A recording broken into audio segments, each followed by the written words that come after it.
Oh my God, this is the best night of my life. Best night of my life. Yeah, it's been amazing. It's been a dream come true. It all happening so fast. Like 2019, yeah, I'm in the UFC. Just got my first UFC win and looking forward to the next one. Talk about, I mean, we hear about the pressure, the emotions, you know, that come along with the debut. Give us an idea what the feeling was like going in there tonight. I was more nervous than usual. You know, I'm notoriously not nervous for my fights. You know, I deal with the nerves and I can stay calm. I still feel like I stayed pretty calm, just not as usual. Well, out there in the octagon, I was pretty calm, but in the back, I was a little more nervous than usual. But yeah, I wrapped it up, got it together when it was time, when it was showtime, and yeah, I was pretty calm out there. As far as the performance itself, I mean, a scrappy guy that you're in there with tonight, right? I mean, how did you feel the fight played out? That dude is tough. He has a hard head. I banged my hand up early in the first round.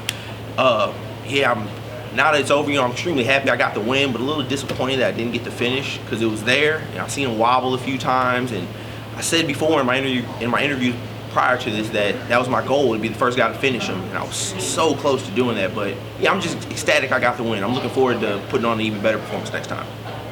You say you broke your left hand? I thought it was broke, or like a broken knuckle or something, but I gotta get an x-ray, but it's just banged up right now. It feels a lot better like now that I'm sitting here just with it like this, but every time I would connect on his head with him, I'm like, ooh, I can't do that too many more times. I just was feeling it whenever I would land on him.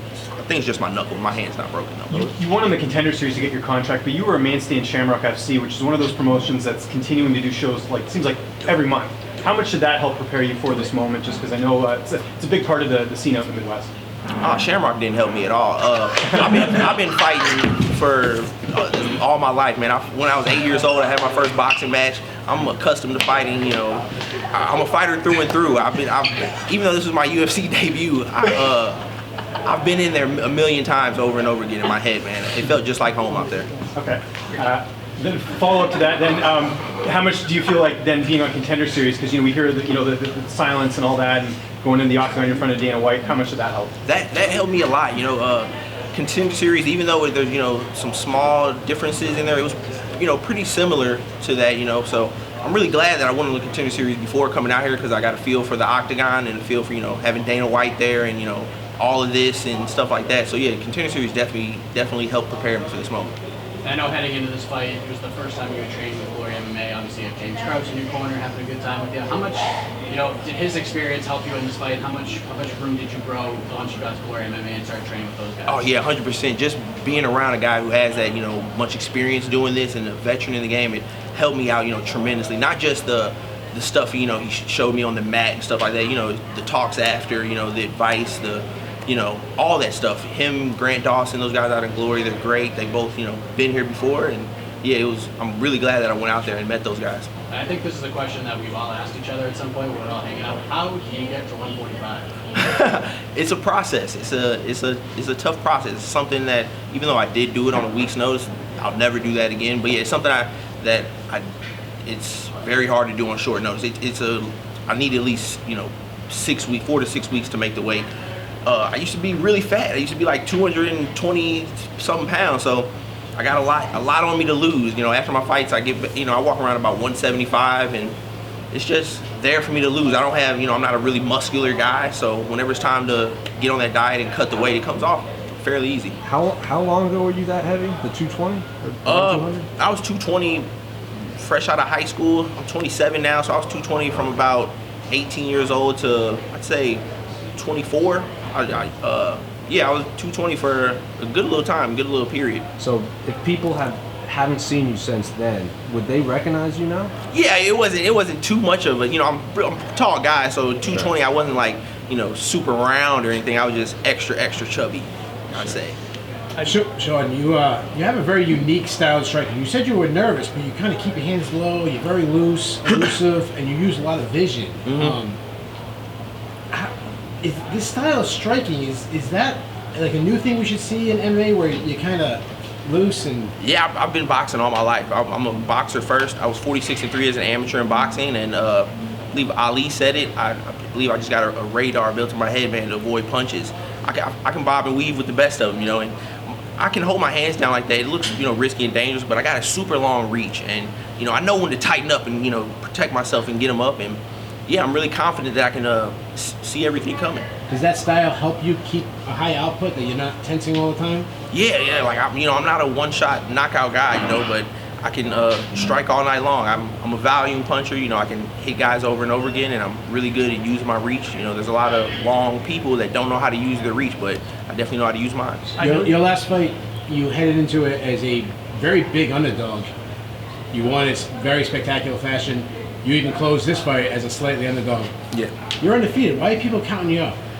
Don't know, but I love it, man. I tell my guys all the time, I dread the day that I become the favorite. And I know since I'm undefeated and that I keep winning fights, that day's gonna come where I'm expected to win. But if I could have it my way, I'd forever remain the underdog.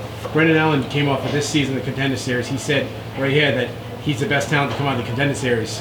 Do you think you are the best? He can have that, man. I don't really care about that. I'm just. Is he undefeated? No, he's lost three yeah. times. Oh, he's lost 3 times. Yeah. Oh, okay. Well, yeah, I'm just focused on staying undefeated, keep winning fights, man. I'll leave it up to you guys to say all that. When are you looking to get back in there? I know this is a fresh win, but I'm sure you have an idea of when you want to get back. Yeah. Well, I'm on like a 3-week suspension because of my hand, which ain't nothing. But yeah, I want to get back in there January, February. I'm not too good with my months, but that's like 3 months, right? 3-4 months from now. Yeah. I want to stay active. I want to fight every 3 to 4 months. 3 months if I can have. Any opponents in mind? Any opponents? Yeah, I knew I was gonna get that question. So Steven Ocho Peterson. I just recently watched him. Yeah. Seen him get that spinning knockout. He's an exciting guy. He comes forward just like Kyle does. Those are the guys that I want to fight. I want to fight exciting guys who come to fight. You headed into Kyle's hometown. This went to a decision. I mean, it was pretty clear that you won. That said, before the fight, were you worried that if it's a close decision that he's automatically gonna get it in Boston? Yeah, I was worried if it was. Yeah, that's why I said my goal is to finish this guy. I knew, I've seen some shaky decisions lately in hometowns, and I knew that if it was a somewhat close fight and went to a decision, that I could be in some trouble. But by the end of this fight, I didn't feel like that was close at all. I was confident I won. I know you were expecting him to wrestle. Were you expecting 13 takedowns and that type of pressure from him? He shot for 13 takedowns. 13 takedowns. Yeah, I wasn't surprised about that at all. Every time they put a camera in his face, he was saying nothing but, stand and bang. I'm gonna throw combos. He never mentioned anything about wrestling. But I'm not stupid. I knew that he was gonna come to wrestle, even though he didn't mention it. You've got this really easygoing demeanor. Where does that come from that you can jump into the mouth of the lion, as they say, in something like this, and look like you're just pretty much another day, like you're almost what they say about Fedor, standing in line waiting for a bird or something like that? Yeah, there's a lot of pressure that comes with fighting alone. So, and on top of that, there's, a lot of things you can add on to it to add more pressure. Dana's watching, the lights are on me, this and that. I don't focus on anything but what matters, and that's just the fight itself and my opponent. I have a really good job at using tunnel vision, I guess you would call it. And yeah, I just only focus on what matters, and that's the fight itself.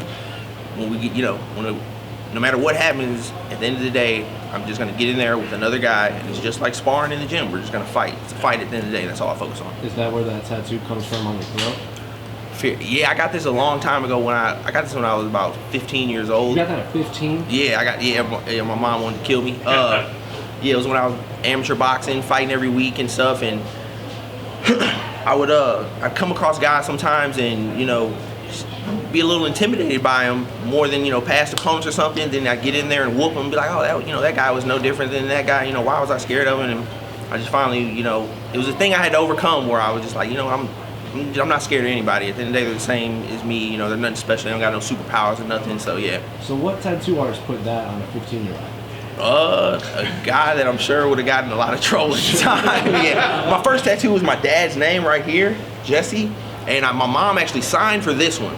But I tricked her into, on the paperwork, there's a little box you could check off, and it said, is this signature just for this tattoo, or is this permission for any tattoo? So I tricked her into signing to where I could come back by myself without her, get whatever tattoo I wanted. So she signed for this one, and then I was going back every weekend getting my own So stuff. did you hide that for a while before you? I wish I could have. I mean, I would have been having to wear turtlenecks, but yeah, no, I didn't know. I came home. She didn't believe me at first. I came home, she saw it, and yeah, she kind of like just laughed it off. I was like, boy, like wash that off your neck or get that off your neck. And I was like, yeah, okay. And woke up the next morning and it was still there. And I was like, no, I'm like, yeah, mom, this is real. It's real. But she didn't really even get too mad about it because she knew from early on that this is what I was going to do with my life, and I wasn't interested in working a 9-to-5 at all. Shoot a dollar. Two quick questions. Yes, sir. You said about having your hands on a lot, knowing when to cover up, when to lean back. Was fighting a shorter fighter part of that because you have such a high reach for this division? You're saying So that I you're had my fighting a shorter fighter, Yeah. you knew how to keep your hands Yeah. on and stay away from the punches. Oh, I fight. Part of it? That's just how I fight. I fight everybody like that, you know. in the Other gym. tall fighters? Yeah, even in the gym, if I'm sparring against tall guys, yeah, I hold my hands down. I don't hold my hands down the entire time, you know. I'm just good with my range and good with my distance. Yeah, like when I went out to Glory and was sparring with James Krause, he had me holding my damn hands up. You know, I couldn't do that with guys like him, but yeah, it's just the way I fight. And the second question was earlier on when someone brought up Shamrock FC, your corner fell over in laughter. Was there some issues leaving and moving on from Shamrock? Or? No, there were no issues. I believe the question I was asked was, did Shamrock help prepare me for this moment? And yeah, no, they didn't. Okay. How do you rate your performance, and what do you think you could improve on what you did tonight? Fighting helped me for this moment. You know, I fought for Shamrock, so I mean, but yeah, fighting helped me with this moment. I'm sorry. No problem. How do you feel about your performance tonight? How would you rate it if you could give it a grade, and what do you think you could improve on for next time? I would rate this performance probably a B+. What I can improve on is just going in for the kill when I got the guy hurt. Like I said, I wobbled him a bunch of times. I felt the power though. You know, he cracked me in, the side of the head a couple times. I felt his power on my shoulders when he was hitting me. So yeah, I was being weary of that, but yeah, I'm looking forward to going in there and getting the finish next fight.